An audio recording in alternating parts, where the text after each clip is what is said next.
বরফ ধস থেকে বেঁচে ফিরলেও সড়ক দুর্ঘটনায় মৃত্যু হলো দুই বন্ধুর। সিকিমের টুকলা ভ্যালি ছাঙ্গুর কাছে বরফ ধসে মৃত্যু হয় 7 পর্যটকের। আটকে পড়াদের উদ্ধার করতে কাজে নামে ভারতীয় সেনাবাহিনী। সেখানে রাজমিস্ত্রি ঠিকাদারির কাজে গিয়েছিল ধূপগুড়ের নিরঞ্জন পাটের বিজেন রায়। বরফ ধসের খবর টিভিতে দেখে আতঙ্কিত হয়ে পড়েন বিজেনের বাবা। তারপরে সুবোধ রায় বাড়িতে ফিরে আসার কথা বলেন ছেলেকে। সেই মতোই বাড়ির উদ্দেশ্যে রওনা হয় বিজেন, কিন্তু বাড়ি ফিরলেও পথ দুর্ঘটনায় মৃত্যু হলো তার। বাড়ি ফিরে এসে পরের দিন অর্থাৎ বৃহস্পতিবার দুপুরবেলায় আরেক বন্ধু সুমিত রায়কে সঙ্গে নিয়ে পূর্ব মল্লিকপাড়ার পিসির বাড়িতে গিয়েছিল বিজেন। ধূপগুড়ির দেওমালি এলাকা হয়ে ফেরার পথে ট্রাকের সঙ্গে মোটরবাইকের মুখোমুখি সংঘর্ষে ঘটনাস্থলে মৃত্যু হয় বন্ধু সুমিতের।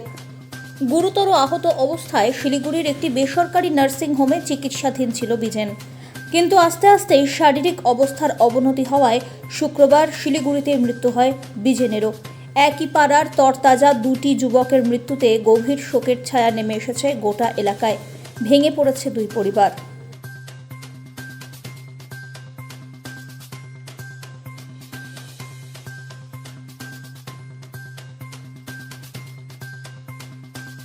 নাম ছিল সুমিত।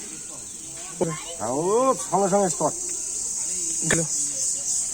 গাড়ি তো চালাচ্ছিল, সুমিতই চালাচ্ছিল। আমার তিন ছেলে। না, এটা হচ্ছে মাজলা মেজো।